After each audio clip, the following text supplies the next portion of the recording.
Hola, ¿qué tal? Mi nombre es Sara Infante, soy profesora asociada e investigadora en la Universidad de Alcalá. Quiero agradecer en primer lugar al comité organizador del primer Congreso Internacional de Investigación y Transferencia en Comunicación Intracom que me permitan participar con el que es sin duda mi gran elemento, objeto de estudio, que es el mundo sonoro, la radio y por supuesto también el fenómeno del podcasting. Es precisamente ahí, en su convergencia con la red, donde el modelo de radio, como lo entendemos tradicionalmente, ha experimentado una gran transformación, sigue en ese proceso de metamorfosis.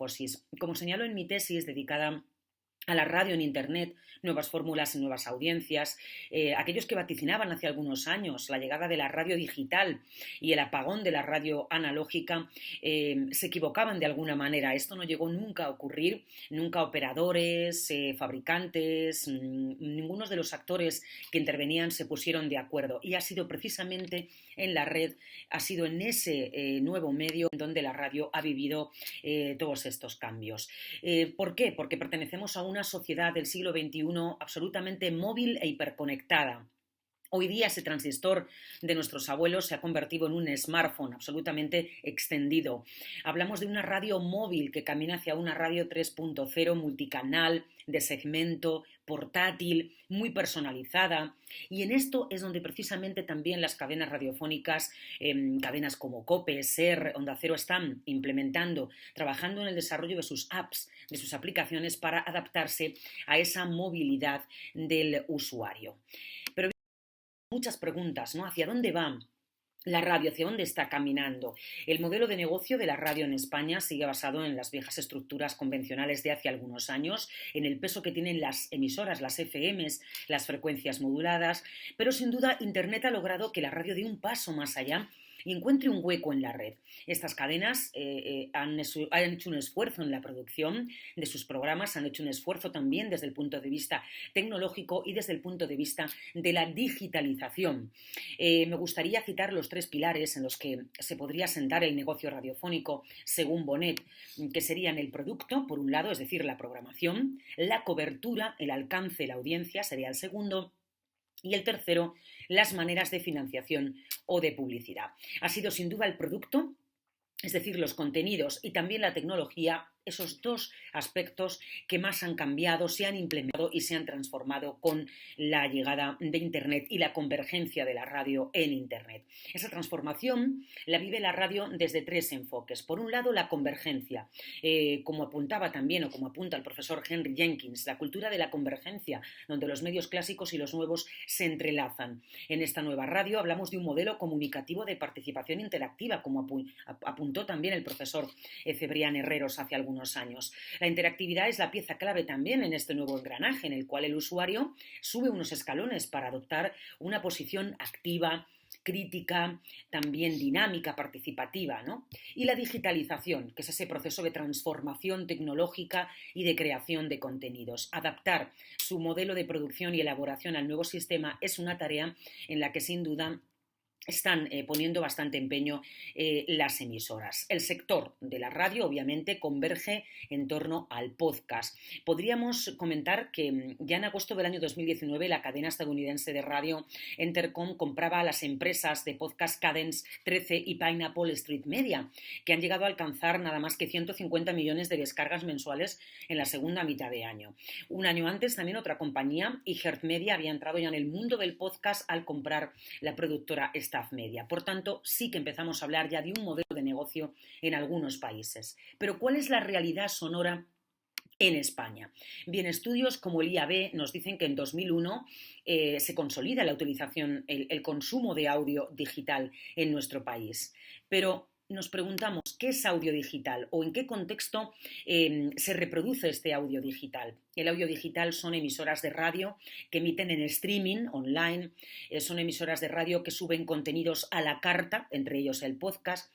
Son los podcasts también que de manera independiente tienen su propia vida y que son consumidos bajo demanda por oyentes. Es la música a la carta de plataformas como Apple o Spotify. Son los audiolibros, son agregadores de contenido como iVoox o son también incluso los contenidos de asistentes de voz como la propia Alexa. ese es el ecosistema del audio digital. Por tanto, hablamos de algo más que radio. Una cosa es la radio y otra el fenómeno de la expansión del audio digital.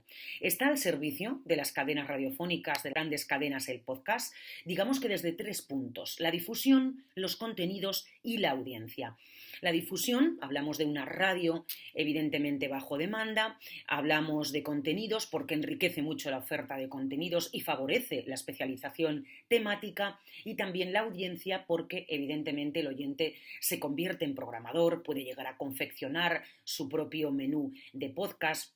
Por todos estos motivos podemos decir que de esta manera se configura, se recompone la radio para poder crear este nuevo contenido digital a la carta en sus propias plataformas web, sus propios agregadores, porque muchos de estos contenidos se suben a las webs de las cadenas, pero también se albergan en otros agregadores. Bueno, otro dato muy importante, también al hilo de esto que comentamos y que recoge el Digital News Report de este mismo año 2021, es que España es uno de los países de Europa Occidental donde se escucha podcast con más regularidad. Hay un público joven, hay un público de menos de 35 años que lidera esa escucha. La política, la actualidad sigue siendo, por así decirlo, el plato estrella del podcast, así como también contenidos relacionados con el estilo de vida, el deporte, el misterio. Y luego plataformas como Google Podcast, como Spotify, iVoox y YouTube se convierten en esos lugares favoritos para realizar esta escucha. Visto esto, por tanto, vemos que el podcast está logrando un asentamiento también en nuestro país y nos hacemos en este estudio, por tanto, la pregunta sobre la aportación que hace realmente el podcasting a la radio. Y me gustaría señalar pues algunas conclusiones extraídas de mi estudio sobre esa aportación. Aportación desde la estructura. El podcast es atemporal, no está sujeto a una parrilla de programación. El carácter perenne de los contenidos realmente no tienen una fecha de caducidad. También en cuanto al formato, hablamos de un formato MP3, MP4, hablamos de formatos digitales, de escucha no solamente de audio, también de vídeo, evidentemente, que permiten, darle un carácter móvil que no tienen otros contenidos, que no tiene la radio emitida por ondas hercianas. La oferta de contenidos, se abre un nuevo ramillete, se recuperan géneros como la ficción en el audio y toda una temática realmente especializada de esos contenidos. Es un nicho, desde luego, de mercado, ¿no? Algunos han encontrado en este lugar pues un hábitat perfecto, ¿no? Para hablar de tecnología, de música. De hecho, todos hemos escuchado ya que toda empresa necesita de su podcast, ¿no? Para poder hablar de su producto. Es un formato ideal para hacer branded, para hacer marca con el contenido y contenido con la marca, ¿no? Hablamos también de unas cualidades de emisión, pues una emisión limpia, cuidada, selecta, en este formato que aporta una sensación de producto limpio, cuidado. No todo podcast, obviamente, que encontramos en plataformas y en agregadores tiene una calidad de tratamiento y de sonido, pero en este caso nos estamos refiriendo a los podcasts que nos podemos encontrar albergados en plataformas de cadenas de radio o también en otras plataformas específicas. Y nicho de mercado. Evidentemente, hoy día las emisoras siguen estudiando cómo sacar partido y rentabilidad a esta nueva vía de negocio. Pregunta, ¿no? Que sería, ¿realmente estamos ante un nuevo modelo de negocio sonoro online? Bien, los ingresos por publicidad que genera el podcast podríamos decir que todavía son bajos comparados con los que pueden producir otros medios más maduros, como es la propia radio tradicional, o es la televisión, o es la publicidad convencional. Por poner un ejemplo, que aporta Deloitte en 2017 en Reino Unido, por cada 2,8 peniques generados por anuncios en radio por hora, los podcasts conseguían solamente un 0,5. Había ya una diferencia importante. Sin embargo, otros estudios, como la propia IAB, se muestran muy optimistas sobre el dinero que hay en la publicidad del podcast. Sus estimaciones, de hecho, fijan la cantidad de casi $680.000 de ingresos por anuncios en el sector del podcast estadounidense en 2019, una cifra que esperan que supere los 1.000 millones en 2021.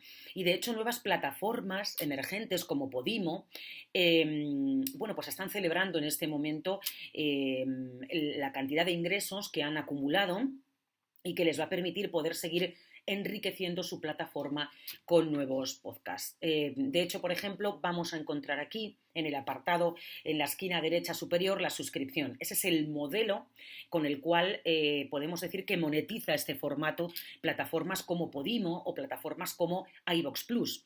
Es decir, mediante pues un pago por parte del usuario para ese consumo, un consumo premium. La suscripción es el único modelo al que, por así decirlo, se ha suscrito esta plataforma y que ya están intentando copiar, entre comillas, otras como Spotify o Apple para sacarle rentabilidad. Pero además de la suscripción, la publicidad, entendida como el propio branded podcast, se presta mucho para hacer marca, para hacer contenido de marcas y de servicios a través del contenido hablado o sonoro. También los patrocinios pueden ser otras maneras de rentabilizar y monetizar este formato. También se hace mucho uso de la entrada para eventos, del propio merchandising o de las donaciones. En definitiva, y de cualquier manera, estamos hablando desde luego de un nuevo modelo de consumo mediático que necesita de una implementación. Vamos a asistir en las próximas fechas, sin duda, a muchos cambios. Vamos a asistir a avances, no solamente en nuestro país, sino en muchos otros. Como decimos ya en Estados Unidos, es realmente un modelo de negocio y esperamos poder contarlo y poder compartirlo en foros como este. Muchas gracias a Intracom y a todos los participantes y un fuerte abrazo.